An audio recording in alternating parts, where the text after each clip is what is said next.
Hello दोस्तों, स्वागत है आप सभी का ऑनलाइन कोचिंग की इस यूट्यूब चैनल पर। दोस्तों देखिए, उत्तर प्रदेश में एसआई के लिए लगभग 5000 पदों पर वैकेंसी आ रही है, जो कि मार्च में 15 मार्च के पहले पहले आ जाएगी। ये न्यूज़पेपर में आया हुआ था, सभी लोगों को पता ही होगा, और जिन लोगों को नहीं पता वो लोग जान लें कि 15 मार्च से पहले पहले यूपीएसआई के पदों पर लगभग 5000 वैकेंसी आ रही है। तो काफी लोगों के मन में सवाल रहता है कि रिक्तियां जो है आ रही हैं उसके लिए शैक्षिक योग्यता क्या होगी, आयु सीमा क्या होगी, शारीरिक योग्यता, परीक्षा का प्रारूप कैसा होगा और कौन कौन सी किताबें पढ़नी चाहिए यूपीएसआई के लिए।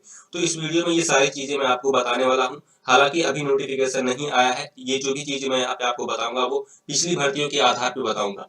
जब नोटिफिकेशन आएगा तो एक और वीडियो में लेकर आऊंगा कि जो भी बदलाव किए गए होंगे नई नोटिफिकेशन में वो उसके लिए मैं अलग से बताऊंगा। तो यहाँ पे इस वीडियो में फिलहाल बात करते हैं पिछली वैकेंसी के हिसाब से सारी चीजों के बारे में कि कैसे क्या क्या रहता है। तो सबसे पहले बात करते हैं रिक्तियों की। तो जो रिक्तियां आने वाली है वो टोटल लगभग 5000 पदों पर वैकेंसी यूपीएसआई की आनी है। अगली बात आती है शैक्षिक योग्यता को लेकर कि आपकी जो शैक्षिक योग्यता क्या होनी चाहिए। तो देखिए, यूपीएसआई का अगर आपको फॉर्म भरना है तो आपके पास ग्रेजुएशन की डिग्री होनी चाहिए, चाहे आपने बीए किया हो या बीएससी किया हो या फिर आपने बीटेक वगैरह किया हो, मतलब आपके पास ग्रेजुएशन की डिग्री होनी चाहिए। और ये तब होनी चाहिए जैसे अगर आप अपियरिंग में हैं, अभी आप फाइनल ईयर में हैं तो आप इस फॉर्म को नहीं भर पाएंगे। मतलब जब जो वैकेंसी आएगी उसकी जो फॉर्म भरने की लास्ट डेट होगी उस लास्ट डेट से पहले पहले आपके पास इसका सर्टिफिकेट होना चाहिए ग्रेजुएशन का। अगर ऐसा नहीं है तो आप इस फॉर्म को नहीं भर पाएंगे।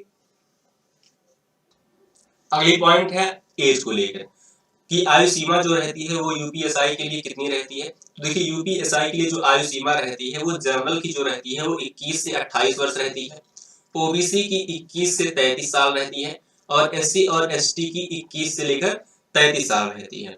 तो ये पिछली वैकेंसी के आधार पर सारी चीजें हैं। नई वैकेंसी में अगर कुछ बदलाव होता है तो वो मैं आपको नई वीडियो में बता दूंगा। देखिए, अगला पॉइंट है शारीरिक योग्यता को लेकर कि आपके पास शारीरिक योग्यता में क्या क्या चीजें होनी चाहिए।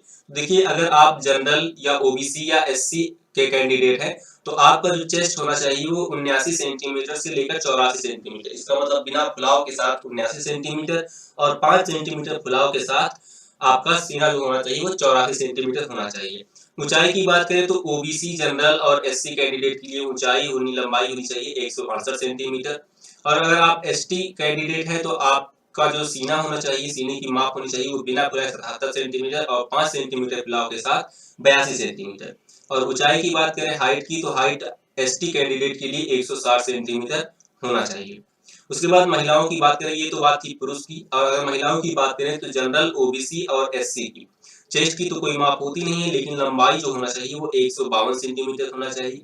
और एसटी महिला की बात करें तो उनकी लंबाई होनी चाहिए 147 सेंटीमीटर। अब इसके साथ साथ आपका रनिंग भी कराया जाता है। रनिंग में क्या कर रहे हैं, अगर आप पुरुष हैं, चाहे जनरल हो, ओबीसी, एससी, एसटी कोई भी कैंडिडेट हो, तो आपको 4.8 किलोमीटर की दौड़ जो है 28 मिनट में पूरी करनी है। और अगर आप महिला हैं तो 2.4 किलोमीटर की दौड़ 16 मिनट में पूरी करनी होती है। अब सबसे बड़ा सवाल ये रहता है कि जो दरोगा परीक्षा का प्रारूप होगा वो उसमें क्या क्या चीजें आती है, कैसे कैसे क्या रहता है। तो देखिए, सबसे पहले मैं आपको बता दूं कि ये जो टोटल परीक्षा होती है ये कुल 400 नंबरों की होती है। ठीक है, इसमें टोटल 400 अंकों की एक परीक्षा होती है, जिसमें चार पार्ट में बटा होता है। ठीक है, 100 नंबर के 4 पार्ट में बटा हुआ होता है। अब वो 100 नंबर किस तरीके से होते हैं, अलग अलग पार्ट होता है, जिसमें देखिए सबसे पहला पार्ट जो होता है वो हिंदी का होता है, जो कि आता है 100 नंबरों का, और इसके क्वेश्चन की संख्या होती है 40 क्वेश्चन। ठीक है, मूल विधि दूसरा पार्ट है, मूल विधि, संविधान, सामान्य ज्ञान, तीनों को मिला के आते हैं आपके 100 नंबर के, इसमें भी होते हैं 40 क्वेश्चन। फिर तीसरा पार्ट है संख्यात्मक एवं मानसिक योग्यता, इसके भी होते हैं 100 नंबर, जो कि होते हैं इसके भी 40 क्वेश्चन। इसी तरीके से चौथा पार्ट आपका आता है मानसिक अभिरुचि परीक्षा, बुद्धि लब्धि परीक्षा, तार्किक परीक्षा, इसके भी होते हैं 100 नंबर के और इसके भी होते हैं 40 क्वेश्चन। इस तरह से आप देखेंगे कि 100 4 बार 400 नंबर के आपका पेपर होगा और टोटल क्वेश्चन की संख्या जो होती है वो 160 क्वेश्चन टोटल आपके पूछे जाते हैं। ठीक है, 160 प्रश्न पूछे जाते हैं, 40 प्रश्न प्रत्येक खंड से पूछे जाते हैं और एक क्वेश्चन 2.5 अंक का होता है। इसी प्रकार से जो टोटल मार्क होता है वो आपका 400 अंक बनता है। अब यूपीएसआई में सबसे ज्यादा जो ध्यान देने वाली बात वो ये होती है कि अगर आपको पास होना है तो आपको सभी विषयों में मतलब जो सभी पार्ट है, 4 पार्ट है, चारों पार्टों में अलग-अलग 50% से ज़्यादा मार्क्स लाने होंगे। इसका मतलब जैसे यदि आपका 400 नंबर का पेपर हुआ, मान लिया कि आपने इन तीनों पार्ट में पूरे 300 अंक भी ले आए, 3 पार्ट में पूरे अगर 300 अंक भी ले आते हैं, लेकिन अगर किसी भी एक पार्ट में 50% से कम यानी कि 50 नंबर से कम लाते हैं, जैसे मान लीजिए इन 3 पार्ट में आपने लाए पूरे के पूरे 300 और हिंदी में आप लेकर आते हैं 49 नंबर। तो आप देखें कि हिंदी में आपका जो है 100 नंबर का था, लेकिन आप 50% से कम यानी 50 नंबर से कम लेकर आए हैं, इसलिए आप पूरी तरीके से इस परीक्षा में फेल माने जाएंगे। तो इस तरीके से आपको ध्यान रखना है कि आपको सभी पार्ट में अलग-अलग 50% से ज्यादा नंबर लेकर आने हैं। अब बात करते हैं यूपीएसआई के स्टडी मटेरियल की, यानी कि आपको क्या-क्या चीजें पढ़नी है।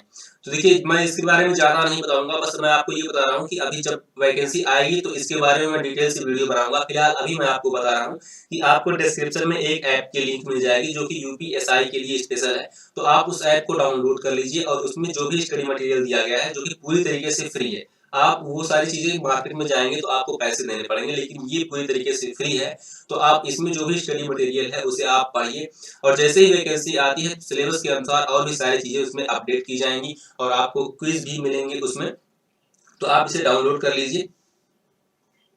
और यदि आप बुक खरीदना चाहते हैं तो इसी एप्लीकेशन में बेस्ट बुक्स की लिस्ट मिल जाएगी, तो आप वहाँ से बुक भी परचेज़ कर सकते हैं। आपको डिस्क्रिप्शन में लिंक मिल जाएगा, वहीं से आप डाउनलोड कर लीजिए। और यदि आपका कोई भी सवाल हो तो कमेंट बॉक्स में आप पूछ सकते हैं और जैसे ही वैकेंसी आती है हम एक नई वीडियो बना के आपको बताएँगे। तो मिलते हैं अगली वीडियो में, नमस्कार।